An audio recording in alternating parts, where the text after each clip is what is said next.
Hey everyone, if your Eero is blinking the blue light but it is not connecting to the internet, this video is going to show you the exact fixes that you can try in 2026 in order to get it back online. So first of all, a blinking blue light means that your Eero is in the setup mode but not fully configured. So you need to simply open your Eero application on your phone. Over here, when you are inside it, you just have to look for the option of this plus icon on the top right hand corner of the screen. Afterwards, simply select the option of add a device and then follow further on screen steps.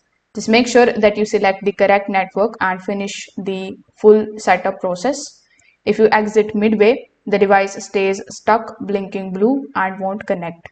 Now your Eero must be correctly connected to your modem to get the internet.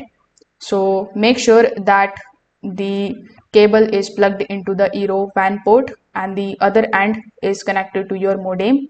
Also check that your modem is turned on and stable. If needed, you can unplug the modem and plug it back in after 30 seconds. Now the connection issues are often fixed with a proper restart. For that, you just have to turn off your modem and unplug it. Unplug your Eero device as well. After that, you just have to simply wait for 1 minute and then you just have to turn on the modem first. After modem is fully online, you just have to plug in your Eero and wait for it to boot.